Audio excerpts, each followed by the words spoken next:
Hola, soy Kenji, soy cocinero profesional y hoy les voy a mostrar algunas técnicas o habilidades para utilizar correctamente un cuchillo. En este caso, primero es importante hablar de qué tipo de cuchillo tenemos acá. Este es un cuchillo, se conoce como cuchillo de chef. Las medidas pueden ir variando, o sea, lo que es la hoja puede ir variando, puede ser un poco más corta, este es bastante grande. Pero el cuchillo de chef tiene la característica de ser un cuchillo como universal, de alguna manera. Si uno aprende a utilizar correctamente este cuchillo, casi que todas las técnicas que hay en cocina se pueden utilizar con este mismo. Después, para ponerse más específico, hay casi que un cuchillo para cada cosa que uno quisiera hacer. Y está muy bueno para tener mayor precisión y al mismo tiempo para cuidar la hoja del cuchillo y no usar todos los cuchillos o un solo cuchillo para la misma cosa. En este caso, cuchillo de chef es un cuchillo de acero forjado, mango y hoja de la misma pieza. Es bastante pesado, tiene unos 30 centímetros de hoja aproximadamente. ¿Y cómo se agarra? Bueno, del mango, lógicamente, pero hay una particularidad. Esta parte del dedo, no sé si se ve acá, esta parte del dedo tiene que estar apoyada sobre este canto del cuchillo. El dedo índice lo cubre por detrás, el dedo pulgar sostiene levemente la hoja del cuchillo y así es como lo agarro. Tengo muñeca, no lo tengo completamente rígido, me permite darle muñeca. Lo tengo bien agarrado entre intersección de lo que es el mango y la hoja. Y este dedo de este lado. Los dedos cerrados y así es como yo agarro un cuchillo. Por otro lado, otro de las herramientas fundamentales para poder realizar cortes adecuadamente es tener una chaira. ¿Para qué sirve la chaira? La chaira sirve para acentuar el filo. Muchas personas creen que la chaira sirve para afilar y de eso no es así. Para afilar es necesaria una piedra que depende del grano, el grosor del grano, el tipo de afilado que uno se le hace. Si un cuchillo no tiene nada de filo, hay que usar un grano mucho más grueso para poder generar filo y a medida que uno va generando filo, va bajando en el grosor del grano, de la piedra, hasta generar un filo mucho más fino y más elegante. Una vez que el cuchillo está afilado, este cuchillo está afilado, lo que se hace es chairear. Esto es chairear. A un ángulo de 45 grados más o menos, pasar de un solo movimiento desde el canto del cuchillo hasta la punta, tratando de mantener el mismo ángulo constantemente. ¿Qué generamos al chairear el cuchillo? Lo que hacemos es enderezar el filo. Ustedes piensen que no importa quién corte, por más profesional que sea, cuando estamos cortando, naturalmente tenemos algún tipo de inclinación en la muñeca. Acá lo estoy exagerando en inclinación, pero naturalmente uno tienda para un lado o para el otro. Entonces, lo que es el filo del cuchillo, a medida que uno lo va usando, de alguna manera se va torciendo, se va poniendo más en zigzag este filo del cuchillo. Y muchas veces la sensación de que no está afilado el cuchillo es porque lo que le falta es chaireado, no piedra. Entonces, cada cierta cantidad de tiempo, eso depende del tipo de cuchillo y cuán afilado esté previamente, lo que hay que hacer es unos pequeños chaireazos, como le decimos nosotros, que lo que hacemos es enderezar nuevamente el filo. Y quizás la percepción que teníamos antes, con 5 o 6 chaireazos, lo que hacemos es, volví a enderezarlo y ahora sí lo siento de vuelta afilado. Muy a grandes rasgos, lo que seguramente ustedes también lo pueden ver en muchos programas de cocina o en videos, es como que hay dos tipos de corte. Está el corte que es más hachando, más golpeando, con el cuchillo levantándolo de la tabla y cerrándolo de vuelta. Yo no estoy muy a favor de ese corte, primero porque lastima la hoja del cuchillo, porque el impacto sobre la tabla va dañando la hoja. Estamos cortando con filo, pero al mismo tiempo con aplastamiento. Esta es una opinión personal, sé que va a haber muchas personas que no están de a favor, sobre todo porque se usa mucho en la cocina oriental, con otro tipo de cuchillo, quizás no tanto con este, sino con uno que es como más hachita, es más cuadrado en la punta y sirve para hachar. De todas maneras, yo este tipo de corte lo elijo cuando tengo piezas grandes. Por ejemplo, una cebolla que es muy elevada, si yo la quiero cortar, la puedo cortar así, porque este corte, donde tengo siempre apoyado una parte del cuchillo sobre la tabla, no me es tan cómodo levantarlo. Yo tengo que cortar una cebolla, tengo que cortar un morrón así bien redondo y alto. Cosas altas me sirve el hachado. Yo no estoy muy a favor, pero es para que se usa. Otro de los cortes, el más tradicional de todos, es este donde uno siempre tiene apoyado alguna parte del filo, ya sea esta parte o esta parte. Si se fijan, están en constante apoyo y yo aprovecho, hago como un péndulo con el cuchillo. Fíjense que siempre alguna parte de la hoja está apoyada sobre la tabla y voy adelante y atrás. Mientras que voy para adelante y para atrás, voy levantando la hoja del cuchillo. Entonces, de esa manera, yo me garantizo de que estoy usando y aprovechando todo el filo del cuchillo, porque el filo va así. Entonces, es lógico que yo, si quiero aprovechar el filo, tengo que hacer este efecto. Manteniendo una parte del cuchillo apoyada, voy levantando lo que es el cuchillo y voy cortando. Esto con la mano diestra en este caso, porque yo soy diestro, es lo que hago con cómo agarro el cuchillo y de qué manera lo utilizo. Pero por otro lado, y fundamental, es la otra mano, la mano que va a tener el alimento. ¿Qué es lo que hacemos nosotros en cocina? Acá en Argentina lo llamamos como uña de gato, que básicamente es meter todos los dedos para adentro, todos los nudillos para adentro, escondiendo las uñas, apoyándolas sobre la tabla, el dedo gordo lo meto para adentro, lo resguardo, me ocupo de que no salga para afuera porque es donde de repente nos podemos cortar. Y la segunda falange, primera falange, segunda falange. La segunda falange va a estar constantemente en contacto con la hoja del cuchillo. No con la parte del filo, sino con la parte esta, el costado del cuchillo. Entonces, escondo las uñas, uñas sobre la tabla, el dedo gordo lo meto para adentro. La segunda falange en contacto con el acero del cuchillo.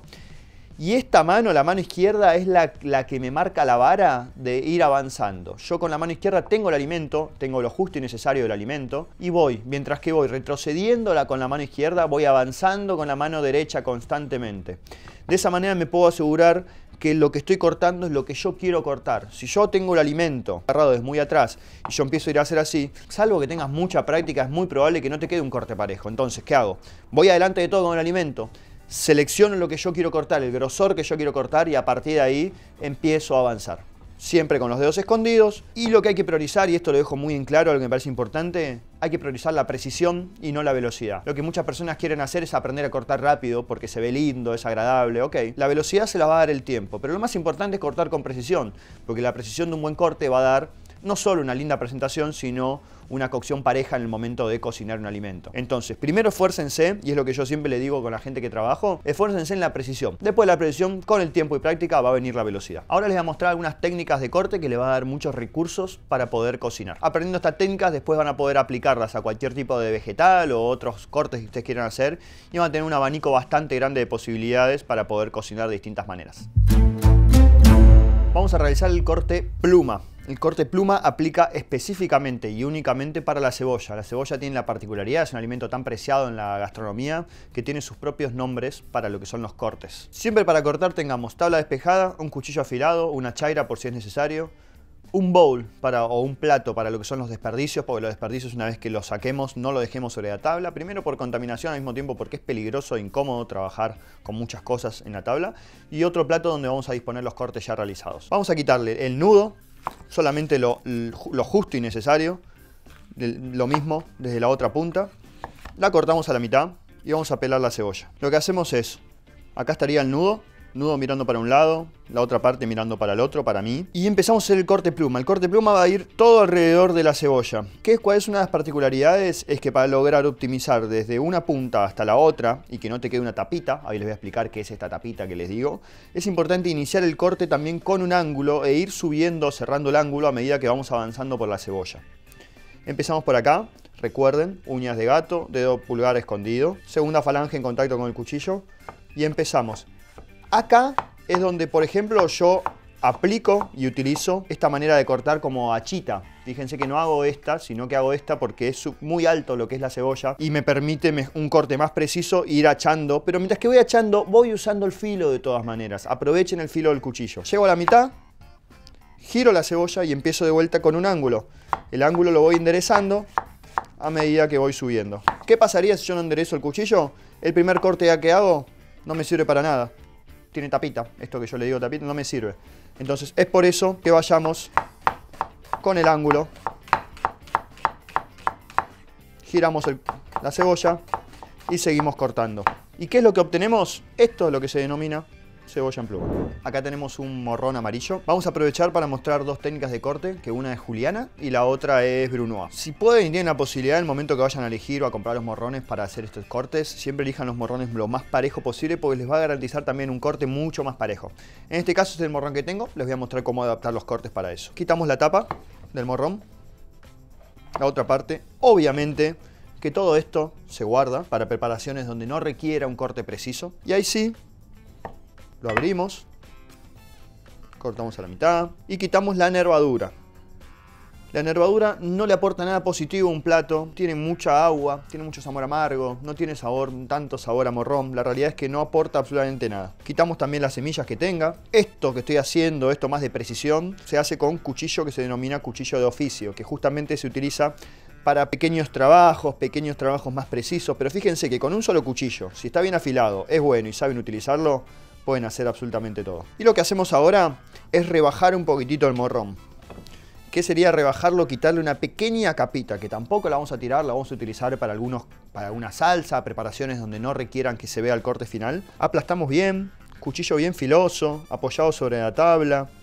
y le vamos quitando muy despacito una pequeña capita para afinarlo más. No mucho, también depende del grosor del morrón. A mí en este caso, con esto que le estoy quitando, está más que bien. Le quitamos esta parte porque justamente, si vamos a lo purista de la técnica, ya sea juliana o brunoise, la juliana de brunoise tiene un tipo de tamaño que es el brunoise en este caso, que se obtiene de la juliana, es 1 milímetro por 1 milímetro. Si ya el grosor de esto es más grande que 1 milímetro, no voy a obtener una juliana propiamente dicha. Esto es si uno realmente quiere obtener una juliana precisa y después una brunoise precisa.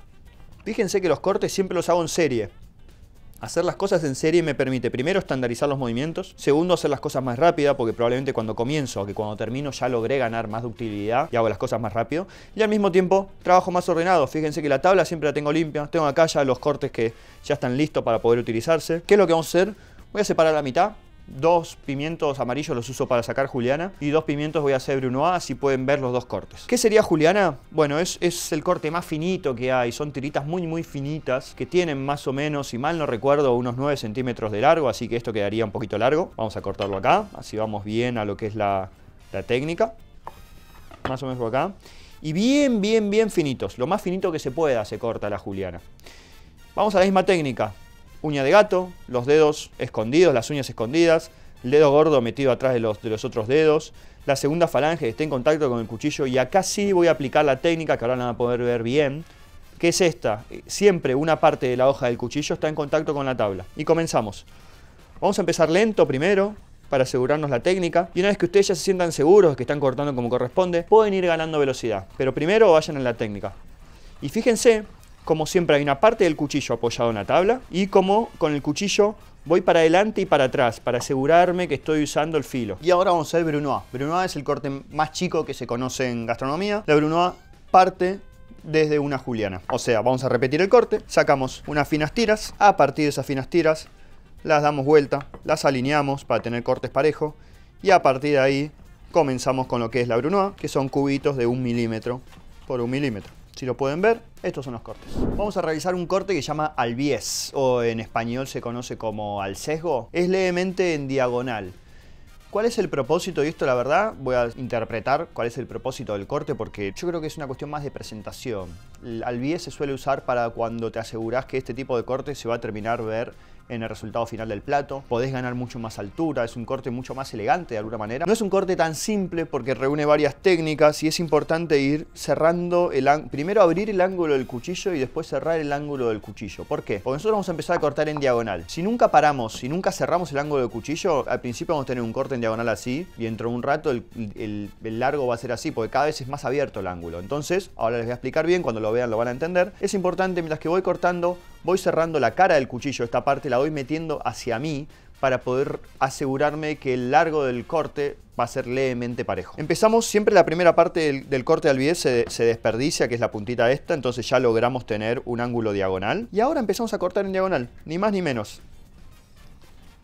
Pero fíjense que a medida que voy cortando, si yo lo único que hago es seguir cortando, en un momento voy a tener largo casi que el cuchillo el corte. Entonces empiezo a cerrar un poquitito, muy sutilmente y de a poco, la otra parte, esta parte del cuchillo, para que los cortes, se fijan, me quedan todos muy parecidos entre sí. Como todos los cortes, la realidad es que requieren mucha práctica. Para aprender a cortar, hay que cortar. Nosotros cuando estudiamos gastronomía, lo que hacen es traernos una batea, un tupper lleno de vegetales, previamente habiendo aprendido cómo son los cortes y cuál es la técnica, y a cortar, a cortar, a cortar, a cortar. Si se fijan, por haber cerrado el ángulo del cuchillo, están todos del mismo largo. Tienen como esta particularidad, que es como que es un corte eso, al sesgo, como en diagonal. Si esto que está así, este verdeo que está así, lo meten en agua con hielo, dentro de 10 minutos se enrula todo y se vuelve más crocante y ganas más altura. Imagínense que tienen un plato y van poniendo algunas de estas dando vuelta por el plato, bien crocantes y bien enruladas, ganaron un montón de presentación. Vamos a realizar otro de los cortes conocidos en gastronomía. Este se llama chiffonade. ¿Qué es la chiffonade? Es una juliana, pero específicamente se la llama chiffonade a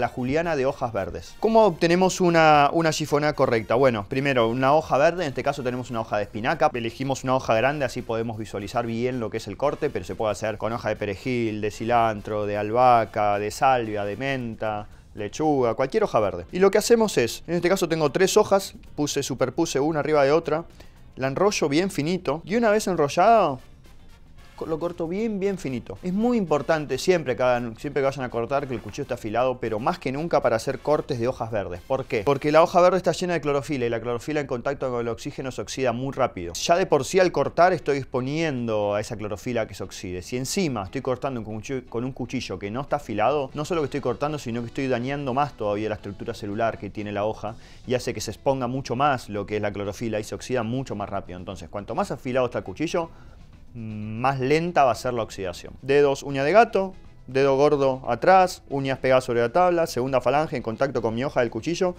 y comenzamos a sacar finas tiras. Es muy común este corte, sobre todo para lo que es la albahaca, por ejemplo. Este corte se usa para terminar una salsa, presentar una salsa y tirar finas líneas de albahaca por el plato. Y esto que tenemos acá es el corte chifona. Corte súper simple y clásico, pero vamos a mostrar cómo cortar un tomate en rodajas. ¿Por qué quiero mostrar esto? Porque en realidad hay que tener una cosa en cuenta, que es, hay ciertos vegetales que tienen una piel súper lisa por fuera, de repente el tomate, la berenjena es otra, en donde si tenés un cuchillo bien afilado, podés cortar una rodaja prolijita con un cuchillo afilado. Pero si no, uso y recomiendo un cuchillo que tenga dientes. En este caso es un cuchillo de pan o de carnes, pero pueden usar un cuchillo de los pequeños que tiene diente. Entonces de esa manera estos dientes agarran mucho mejor una piel que no tiene nada o casi nada de porosidad, que es mucho más lisa. También es una manera de resguardar el filo de un cuchillo, porque se desafila mucho más rápido un cuchillo cortando sobre superficies tan lisas, porque se tiene que exigir mucho más el filo para poder generar el corte. Yo les voy a mostrar, si quieren, porque tengo el cuchillo afilado, puedo sacar unas finas fetas, pero normalmente uno en una casa no tiene un cuchillo tan afilado. Entonces con un cuchillo sierrita, que tampoco es necesario que sea tan grande, puedo sacar un corte muy similar. Si me pongo a mirarlo con una lupa, probablemente se vea la porosidad en los costados de lo que es un cuchillo sierrita, pero para cortar un tomate creo que nadie está prestando tanta atención. Lo importante es esto. Unas fetas de tomate. Fíjense, estas dos corté con sierrita. Esta la corté con cuchillo normal. No veo muchas diferencias al respecto. Bueno, les voy a mostrar cómo cortar un melón. Esto no es ninguna técnica precisa y nada, pero me parece importante visualizar dos cosas. Una es el punto de apoyo, que es algo importante siempre cuando vamos a cortar cosas redondas, que suelen ser medio duras. De repente puede ser una sandía, un melón, una calabaza. Y al mismo tiempo, ya que tengo un melón en la mano, les voy a mostrar cómo es una buena manera de cortarlo para presentarlo en un desayuno o una mesa buffet para poder agarrar con la mano y comer la pulpa sin mancharte lo que son los dedos. Entonces, si uno tiene una superficie redonda, se fijan, es muy difícil que tener algo estable. Entonces siempre busquen una superficie plana, de apoyo. El primer corte sí, quizás lo que tienen que hacer es asegurarse. En este caso el melón es fácil y este cuchillo está bien afilado. Si fuese una sandía, una calabaza cuesta más. Pero primero, asegúrense que está clavado.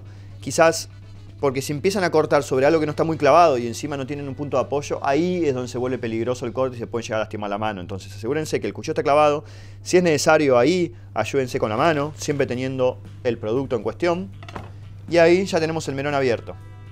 Lo que hacemos es apoyar la parte plana del melón sobre la tabla y de esta manera me puedo asegurar ahora de estar realmente seguro y estable para poder cortar.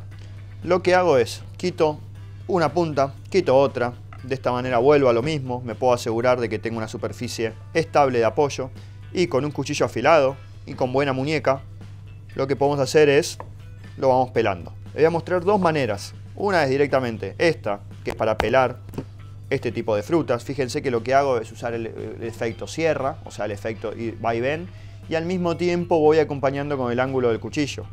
La idea es que no quede piel en el alimento, pero al mismo tiempo que tampoco quede alimento en la piel, porque si no estamos desperdiciando un montón de melón. Una vez que está así, le quito el último excedente, con una cuchara retiro todo lo que es la pulpa. Y ahora, si fuese para un plato de frutas, a partir de estas cuñas, nada, puedo sacar cubos. Si es para un evento que se va a hacer bandejeado, a esto lo puedo pinchar con unos palillos. Esto mismo lo puedo envolver de repente en un jamón y pincharlo con palillos para comer el típico melón con jamón. Ya que tengo la otra mitad, con piel, lo corto a la mitad. Acá me conviene usar un cuchillo sierrita, por esto que se había comentado antes, de que depende del tipo de producto a veces que le cuesta más agarrar el cuchillo o no. Acá obtenemos estos cortes que uno los podría presentar en el plato. Y se fijan, si uno fuese el comensal podría agarrar con los dedos la piel y podría ir comiendo la pulpa y descartar después la piel. Les voy a mostrar otra manera de cortar la papa, que en realidad el nombre no es un tipo de corte, sino una receta clásica francesa que se llama pot neuf, que es clásico con las papas. Pot neuf en español es puente nuevo. Y que básicamente les estoy mostrando en realidad Primero porque parece una curiosidad divertida, al mismo tiempo porque es una excusa para mostrarles cortar una papa a bastón. Ni más ni menos, pero ya que vamos a usar la papa por Neff, vamos a usar la medida y el tamaño y que corresponde. Tengo una papa negra pelada. Y lo que tengo que lograr ahora es emprolijarla lo más posible. Obviamente que todos los recortes se guardan, no se descartan. Tengo que generar un rectángulo bien parejo. Con un rectángulo parejo, lo que voy a hacer es cortar la papa a la mitad, en este caso, eso depende del tamaño. Y de cada mitad saco unos bastones de este grosor. Si ven que después les queda levemente disparejo, lo emprolijan. ¿Y por qué? No solo por una cuestión de presentación. Esto se los comento como curiosidad. Las papas por Neff tradicionalmente se cocinan, se confitan, o sea, se cocinan en manteca grasa a baja temperatura, en manteca clarificada, que la manteca clarificada es una manteca que se le quita todo el suero y la proteína. Y lo que se hace es, se derrite esa manteca clarificada, se sumergen las papas y se cocinan muy despacito hasta que estén casi cocidas en su totalidad. Y luego de eso se doran muy despacito y muy gentilmente en una sartén de todos sus lados, por eso debemos tanta importancia a las caras de la papa, y te queda una papa bien mantecosa, cocida en manteca, bien doradita por fuera y cremosa por dentro, y eso es lo que se conoce como papa pot Neff. Pero bueno, estos serían unos bastones de papa. Y estas son algunas de las técnicas o maneras que hay en gastronomía para cortar alimentos, hay un montón más, pero yo considero que dominando y manejando estas apropiadamente van a poder desenvolverse en la cocina muy fácil, muy tranquilamente, y van a tener gran parte de los cortes cubiertos que necesitan para elaborar cualquier alimento.